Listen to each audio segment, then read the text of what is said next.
முதலமைச்சர் விஜய் அவர்கள் சந்திக்க போகக்கூடிய புதிய பிரச்சனைகள் என்ன, புதிய நெருக்கடிகள் என்ன அப்படின்னு பார்த்தீங்கன்னா, ஜோதிடர் செல்வி அவர்கள் பரபரப்பு கணிப்பாக ஒரு தகவலை வெளியிட்டிருக்கிறார். அதாவது முதல்வர் விஜய் அவர்கள் இந்த ஆட்சி கவிழக்கூடிய ஒரு சூழலை ஏற்படுத்தும் அப்படின்ற ஒரு தகவல் தற்போது வெளியாகி வந்திருக்கு அப்படின்னே சொல்லலாங்க. ஸோ இந்த ஆட்சியானது கவிழக்கூடிய ஒரு சூழலை ஏற்படுத்துமா இல்லையா அப்படிங்கிறத நாம இந்த வீடியோவை தொடர்ந்து பார்த்து தெரிந்து கொள்ளலாம். இதுவரை நம்ம வீடியோவை சப்ஸ்கிரைப் பண்ணாம இருந்தீங்கன்னா முதல்ல சப்ஸ்கிரைப் பண்ணி பக்கத்தில் இருக்கக்கூடிய பெல் பட்டனை மறக்காம பிரஸ் பண்ணிடுங்க.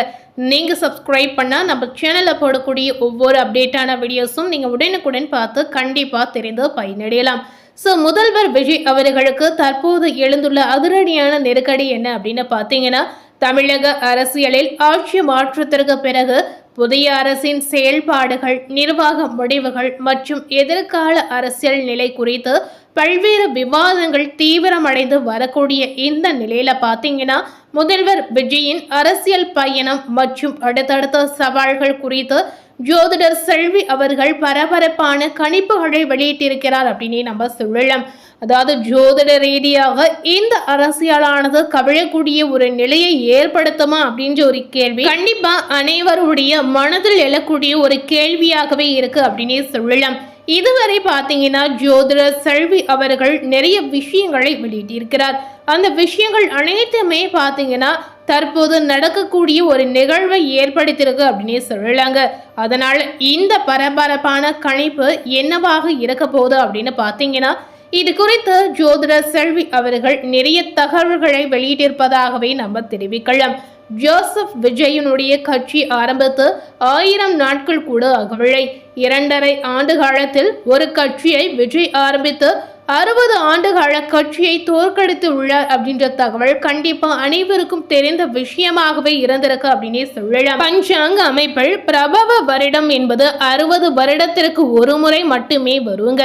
வலிமை மிக்க வருடமாவது பிரபவ வருடத்தை நம்ம எடுத்துக்கொள்ளலாம். திராவிட கட்சிகளை மொத்தமாக உழைத்து விஜய் வெற்றி பெற்றிருக்கக்கூடிய இந்த நிலையில அவருடைய வாழ்க்கையில நிறைய மாற்றங்கள் ஏற்பட போகுது அப்படின்னு நம்ம சொல்லலாம். விஜய் அவர்களுடைய பதவி ஏற்பின் ரகசியம் என்ன அப்படின்னு பார்த்தீங்கன்னா, அரசியலே தெரியாதவர்கள் கூட தற்போது எம்எல்ஏ ஆகி இருக்கின்றனர். 100க்கு 100% மக்கள் வேட்பாளர்கள் பெயர் கூட தெரியாமல் முழுக்க முழுக்க விஜய்க்காக ஓட்டு போட்டு இருக்கின்ற இந்த சூழல் பார்த்தீங்கன்னா பெரும் கட்சியாகவே இருக்கு அப்படின்னே நம்ம எடுத்துக்கொள்ளலாம். பெரும் புரட்சி இதனால ஏற்பட்டிருக்கு அப்படின்னு கூட நம்ம சொல்லலாங்க.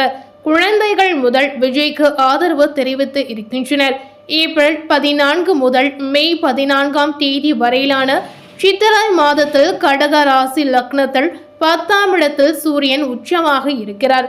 இந்த காலகட்டத்தில் விஜய் பதவி ஏற்பதுதான் நல்லது என்பதால் அவர்கள் அவசரமாக பதவி ஏற்றதாகவும் ஒரு தகவல் வெளிவந்திருக்கு. குரு புத்தியால் விஜய் பதவி ஏற்பில் தடைகள் ஏற்பட்டன.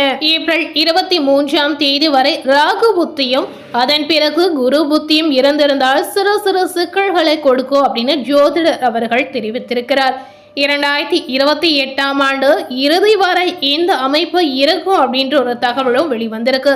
அதற்கு பிறகு பார்த்தீங்கன்னா சனி புத்தி நடக்குங்க.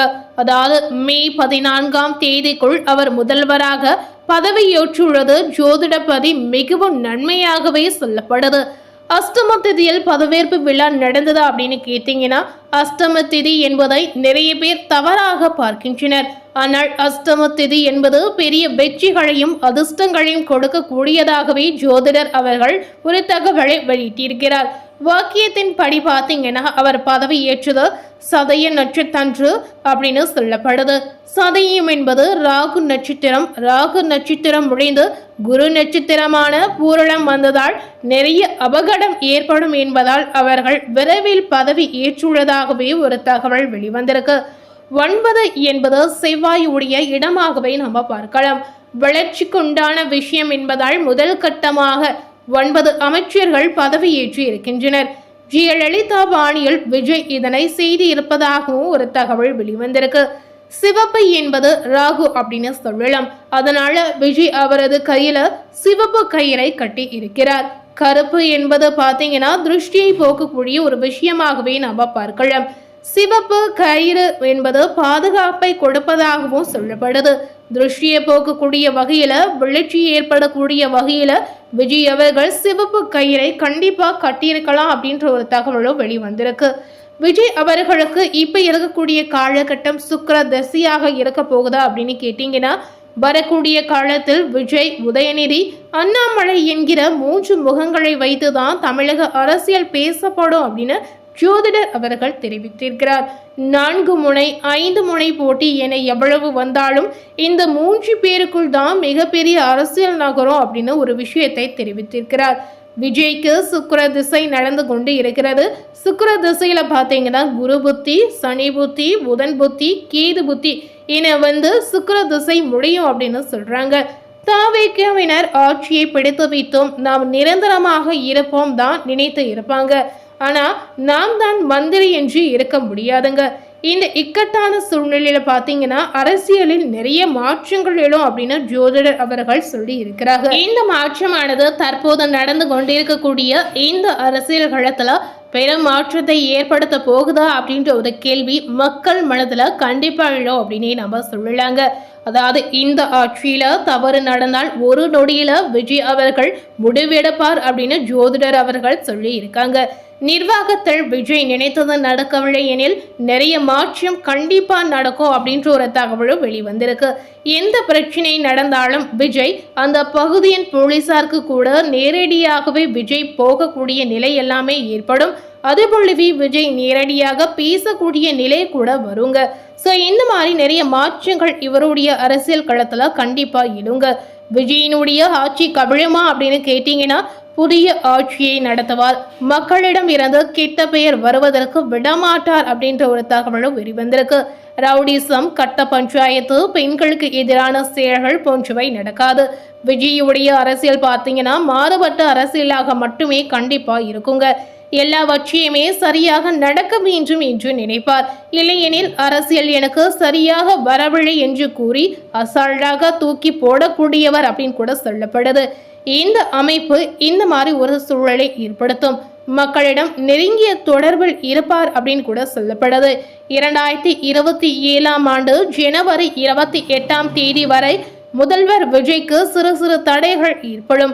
அந்த தடங்கல்களை தாண்டிவிட்டால் போதுங்க, ஆரோக்கியத்தை விஜய் கண்டிப்பா பார்த்து கொள்ளணும்.